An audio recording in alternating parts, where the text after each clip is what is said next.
Welcome to Lead Today with me, Kalina. Let's talk leadership.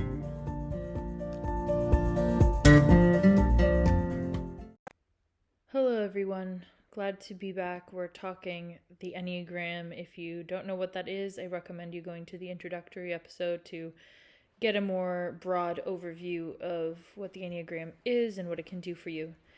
Today we're diving into type 6. This is the Loyalist.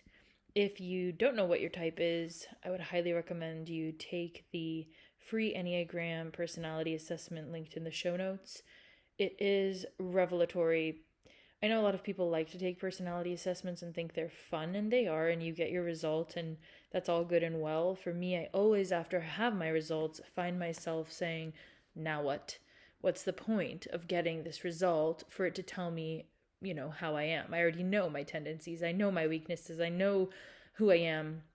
And the great news is, and the reason why I'm even bothering to talk about the Enneagram, is the Enneagram gives you a step-by-step, level-by-level look at what personal growth can be for you based on your type. And there are core types, subtypes, you have arrows. The diagram itself can be a bit much when you first look at it. But really, it's this interconnected web of tendencies that we all have in different levels or different magnitudes. And so we all have the capacity to be similar to a type 6, but you have a core tendency that you revert to in times of stress that is your innate nature. And what we want to do is say, okay, what's the highest expression of that? And what is the trap you fall into or the gravest sin that you'd fall into given your type? So it is categorical. It's not totally about you when we talk about type 6, but if you take the Enneagram assessment, you will get not just type 6, but if you purchase a paid report, it will be customized to you. And that's where I think you get 10x the value, because you're not just a type 6. If that's what your assessment gives you, you really are a type 6 with a bunch of nuances that make you unique. And so I resist the broader categories as the end-all be-all. I think they can give you a great overview of your tendencies. What I would say is take your broader category, look at your subtypes in the paid report, and then look at how you're responding in situations in your life to really get the insights on, okay, here's how I normally respond, here's how I'd like to respond, here's the ultimate of my type. Okay, how far off am I? Can I be more conscious of that? There are lots of journal prompts in the assessment as well. So I think this is really a jumping off point.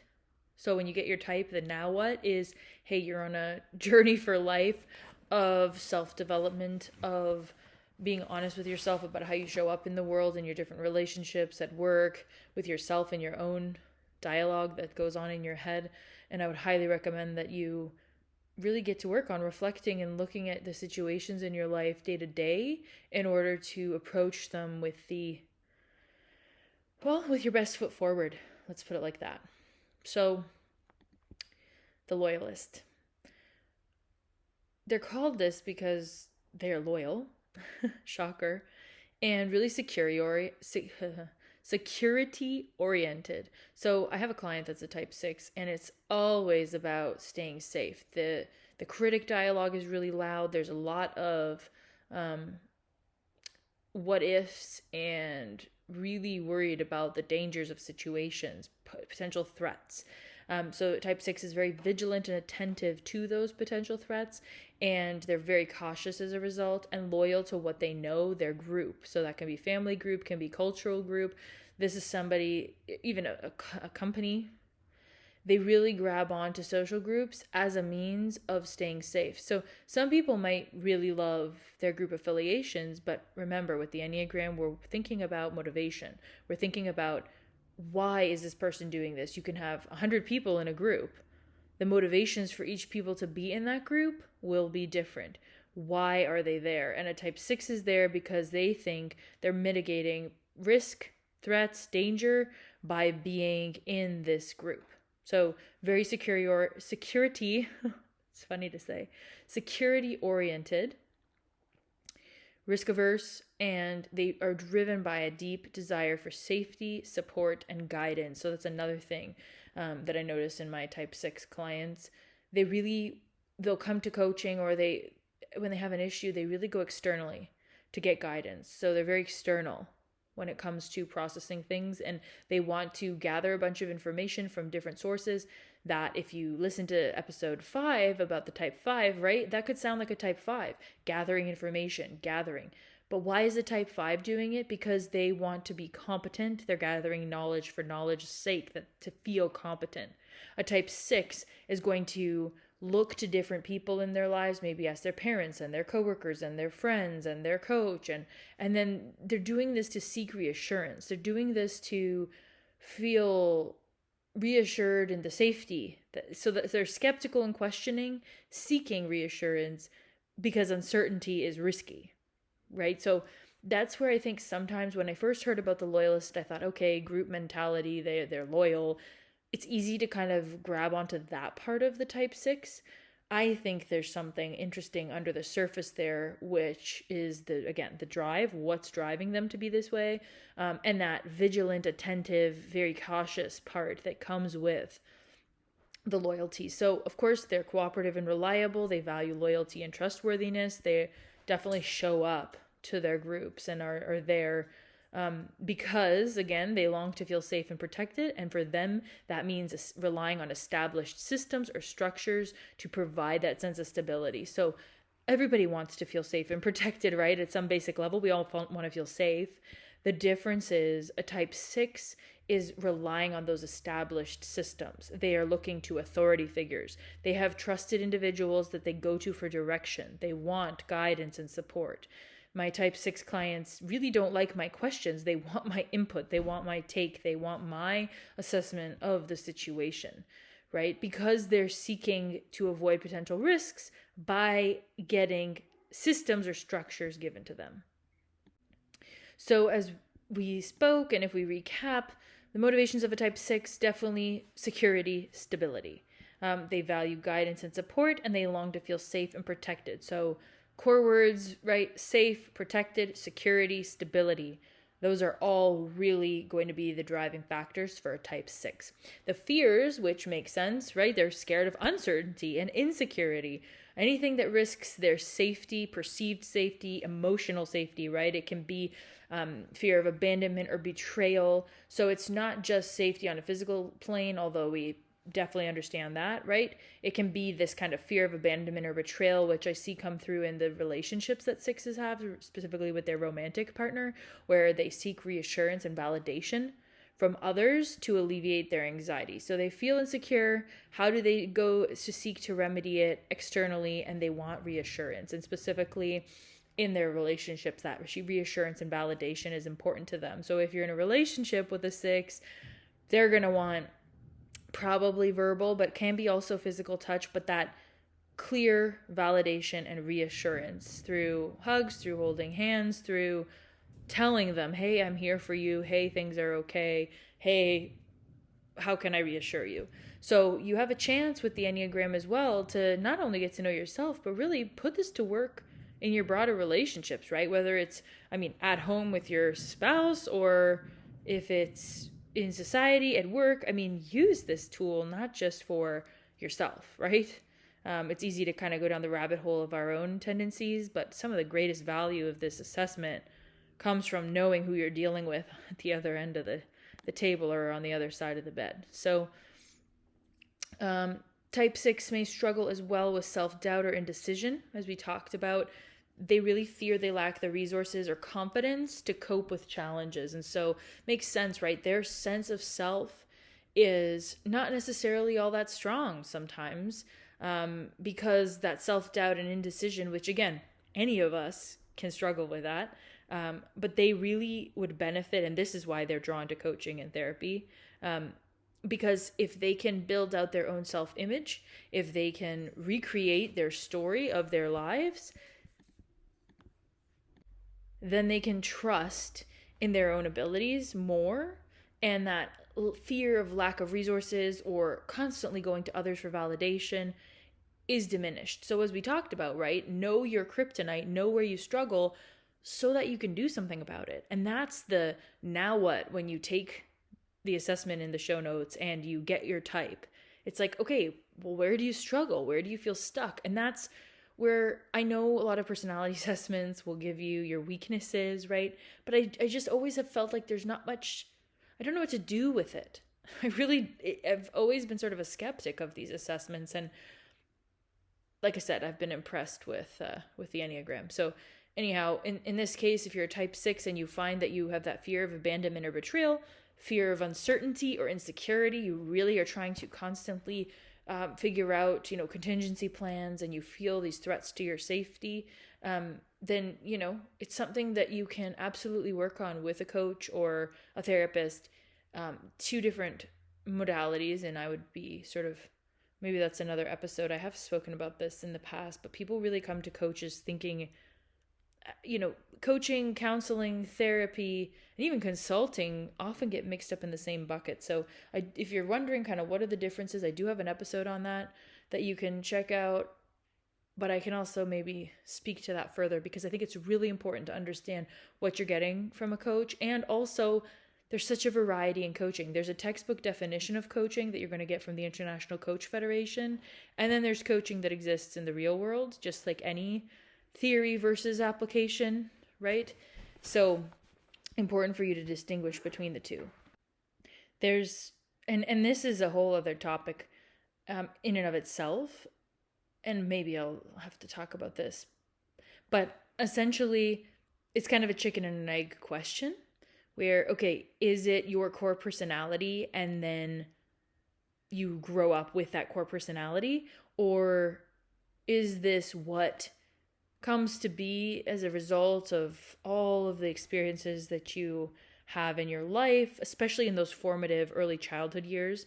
And, I think we could say a little bit of nature, a little bit of nurture. You're born with some tendencies, but then parenting styles can really affect this. So it's interesting. Somebody that, for example, is often looking for reassurance and validation and really looks to authority, you could think about what kind of parenting style they grew up with, right? Versus maybe a type 3 who was brought up that, okay, the result is all that matters.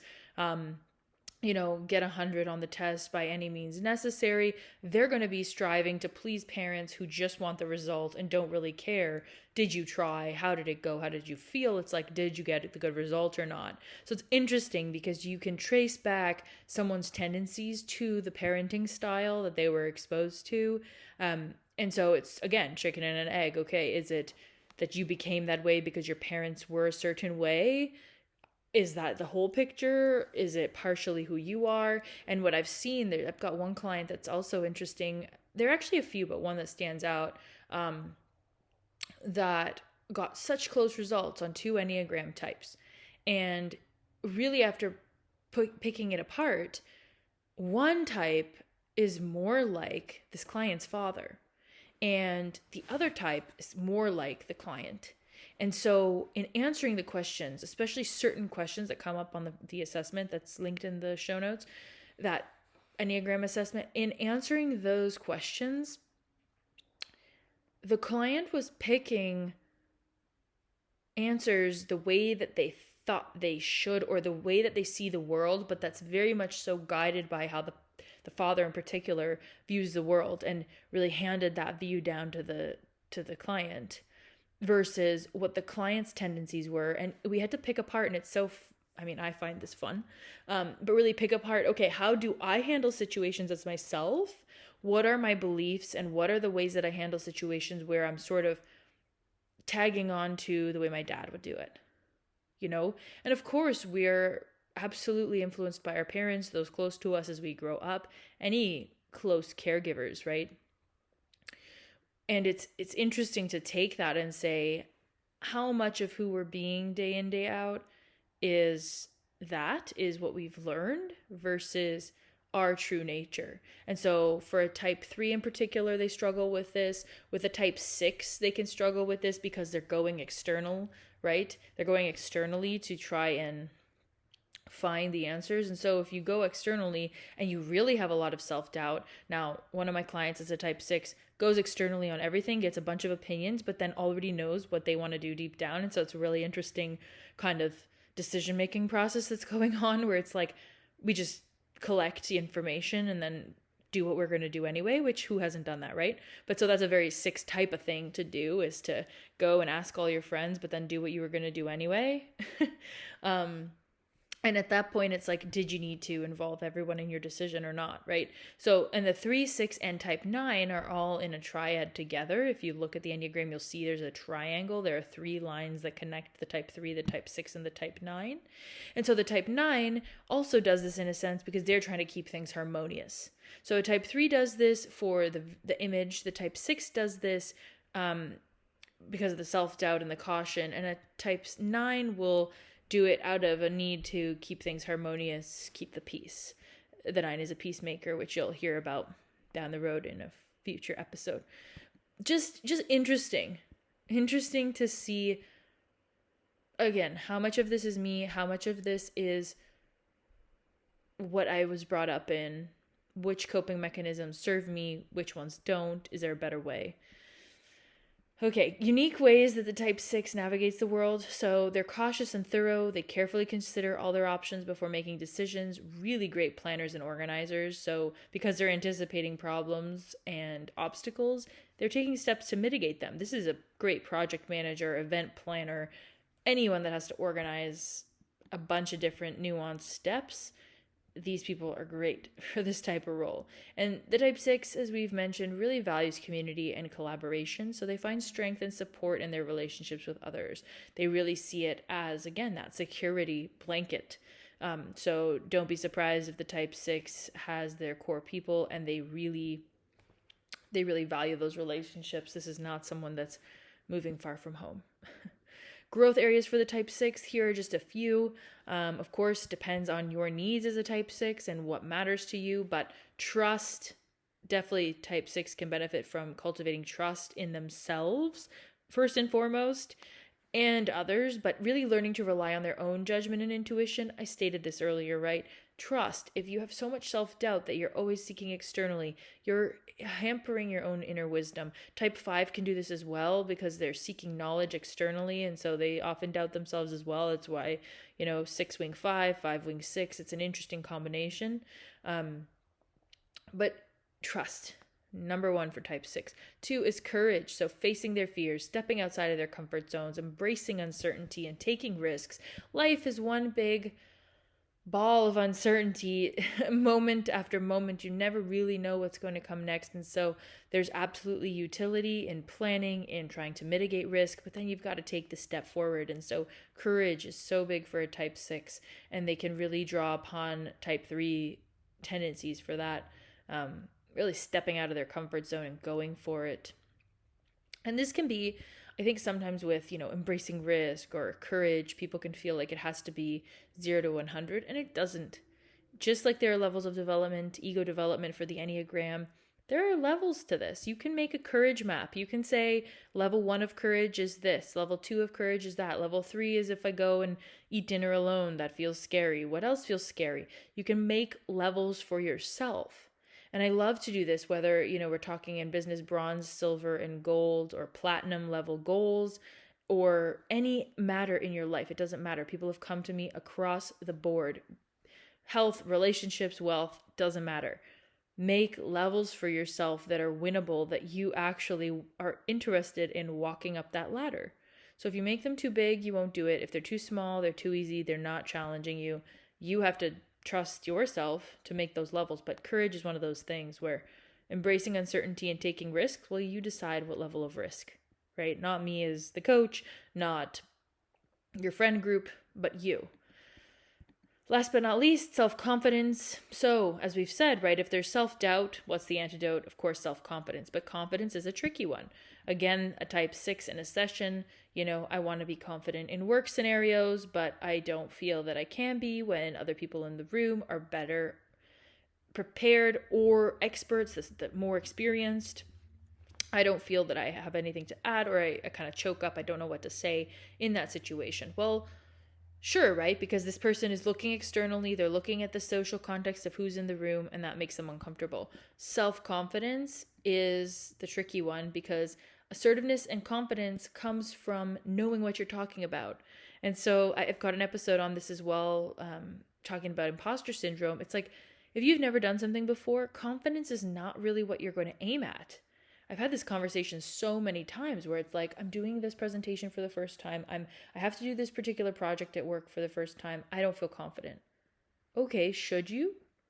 I mean, I'm not trying to be facetious. Like, should you feel confident if you've never done something before?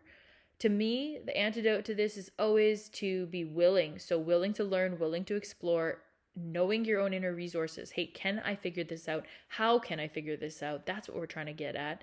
And also the preparedness, which type 6 thrives with in particular. So prepare for the situation where you feel self-doubt. Prepare as much as reasonable, and then trusting those inner resources. And that's where self-confidence, it's not confidence necessarily in knowing it all or having done it all or being the most experienced in the room.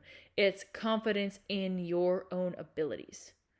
So I really like to separate those two out, because of course you don't have confidence if you're speaking to a room of 1,000 people and you've never done that before, or done it before once, or done it 10 times. There's always going to be a bit of that nervousness, right? But especially the first few times. That's not really what we're aiming at. We're aiming at a willingness to give it a shot, preparing as best as you can, and then trusting those inner resources, trusting your capabilities to find a way to do your best, to map it out, and then be willing to practice. So all of that is, I think, what helps the 6 to recognize their own strengths and abilities in navigating life's challenges, and then to approach those challenges with the resources they have within them, right? Best they can. Hornevian triad, the type 6 is a compliant type, so makes sense, right? They really worry about rejection. They want approval, and so they're just going to comply. They're going to comply with institutions, with the social norms, with the social group. They want that validation through their loyalty, through their dependability. They want the trust and acceptance of others. And so comply is absolutely a type 6, at least the instinct. Don't make waves. Just smooth it over by complying, for sure, when it comes to potential conflict, when it comes to difficult subjects, political matters. They'll usually take the popular opinion because they want to get that approval and fit in. Okay, and center of intelligence. So, shocker here. The type 6 is a head center. So 5, 6, 7 types are head centers. We talked about type 5 being that head center and that search for knowledge. And here we have the type 6 kind of approaching things in a similar way because of that center of intelligence. They're characterized by intellectual awareness, problem-solving abilities, and that's how they make decisions. They really rely on analytical skills and risk assessment to navigate life's uncertainties and challenges. So I want to, give you a caveat. It's not that there are no emotions here. It's that the head is the one guiding when the anxiety is being felt.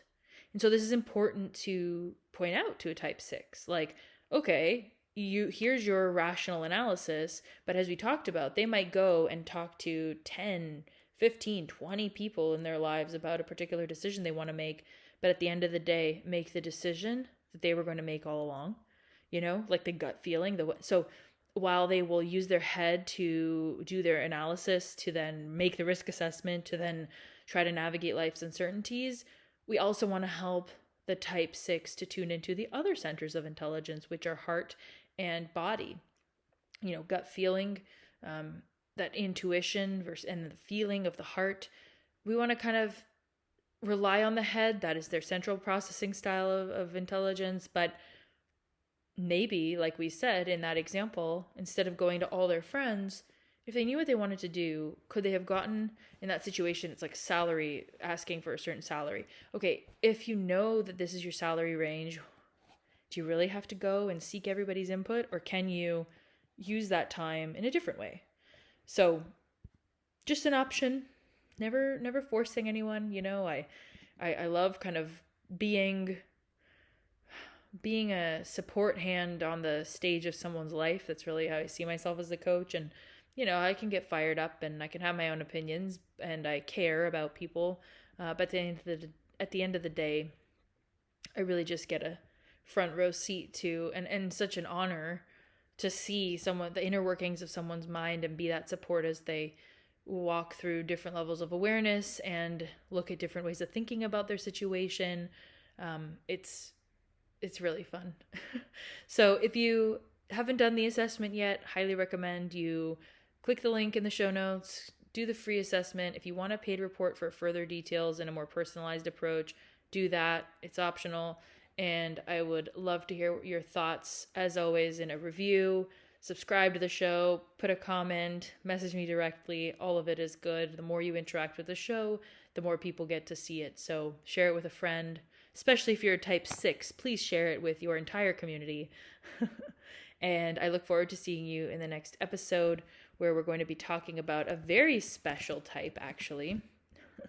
The person who, I've been exposed to the Enneagram by a bunch of different people, but someone very, very near and dear to me is a type 7. And all I can say is the enthusiast is a special type that you're going to learn more about in the next episode. So I hope to see you there. Have a lovely rest of your day. Please do share this episode far and wide so that more people can get to know about the Enneagram. And hey, take good care until I see you next. Thanks so much for taking the time to listen to this episode today. It really helps the show when you like, review, subscribe, or donate to support the effort to continue producing amazing episodes just like this one. I look forward to seeing you again in another episode very soon, and take good care until then.